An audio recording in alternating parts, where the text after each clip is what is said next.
يا مسا على الناس كويسة. نشرة أخبار بهججة من CMC تحييكم، ونبدأها بالعناوين. الاحتفالات تعم جموع الحشاشين وسط أنباء عن عودة الحشيش الأفغاني إلى الأسواق المحلية. وزارة الداخلية تنفي توقيع غرامات مرورية على الروائح الكريهة داخل السيارات. نتيجة الثانوية العامة الحقيقية، لم ينجح أحد. كانت هذه هي العناوين، وإليكم الأخبار بالتفصيل. عمت الفرحة جموع الحشاشين في العالم العربي بعد سيطرة حركة طالبان على العاصمة الأفغانية كابول، وسط أنباء عن عودة الحشيش الأفغاني الممتاز إلى الأسواق بعد 20 عاما من الاحتلال الأمريكي لأفغانستان. عانى خلالها الحشاشين من الطفش والفستك، حتى وصل الصباع الحلال ل1000 جنيه، فضلا عن انحسار الدواليب القديمة المحترمة وانتشار ظاهرة العيال السيس على النواصي بحتت ب200 لايحة وريحة الكيمياء منها فايحة. يذكر أن حركة طالبان تعتمد على تجارة الأفيون والحشيش كمصدر رئيسي لتمويل اقتصاد حكمها الإرهابي.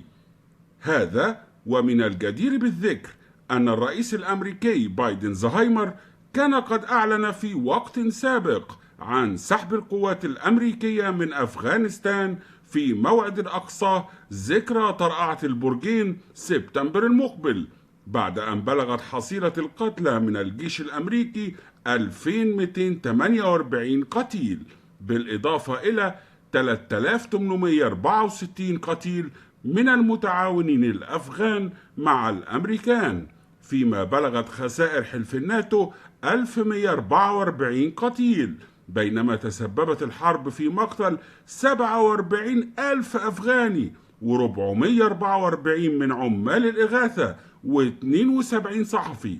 هذا وقد دخلت إدارة بايدن زهايمر في مفاوضات شاقة مع حركة طالبان في الدوحة عاصمة السيكو الدولية لترتيب الوضع وضبط الأنفاس، إلا أن حركة طالبان استطاعت بسط سيطرتها على الأرض قبل الموعد المحدد لسحب القوات الأمريكية، مما تسبب في أوفردوز للحكومة الأفغانية، وفر الرئيس الأفغاني إلى الخارج تاركا خلفه جيش من المتعاونين مع الأمريكان كبسوا على مطار كابول للهرب في مشهد عبثي استروكسي من النوع الفاخر، بينما التقطت الكاميرات صور لقادة طالبان في القصر الرئاسي الأفغاني محتفلين بالنصر.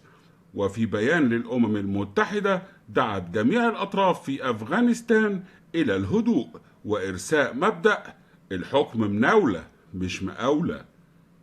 ومن أخبارنا المحلية، نفت وزارة الداخلية تطبيق أي غرامات على الروائح الكريهة بالسيارات وفق ما انتشر على مواقع التواصل الاجتماعي، معلنة أن قانون المرور الجديد لم يصدر بعد. يعني تقدر تولع الجوب بتاعك عادي وتسيبه في الطفاية وانت داخل على اللجنة احتراما للضابط مش أكتر، لكن الريحة عادي خالص، خاصة إننا داخلين على مرحلة الحشيش الأفغاني أبو ريحة مفحفحة اللي قلنا عليها في الخبر الأولاني. أعلنت نتيجة ثانوية طارق بيه سيرفر ونجح اللي نجح، بينما في حقيقة الأمر لم ينجح أحد، لا العيال اتعلمت ولا التعليم حاله اتصلح واتطور ولا أي بتنجان. وفيما يلي مجاميع مشاهير مصر عشان محدش يحبطك.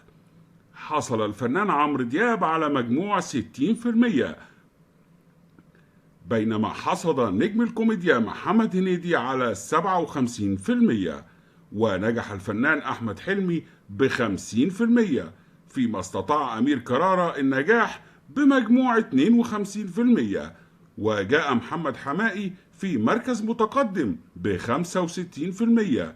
أما تامر حسني كان دحيح وجاب 73%، فيما استطاعت الفنانة روبي الحصول على 60%، وحصدت النجمة وفاء عامر 85%، البطل بطل برضو.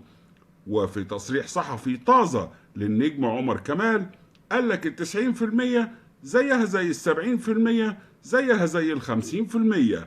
المهم هتعمل فلوس كام في الآخر. إلى هنا تنتهي نشرة أخبار بهججة نيوز CMC. إلى اللقاء مع أخبار جديدة طازة وبتلعب. طاب مساؤكم.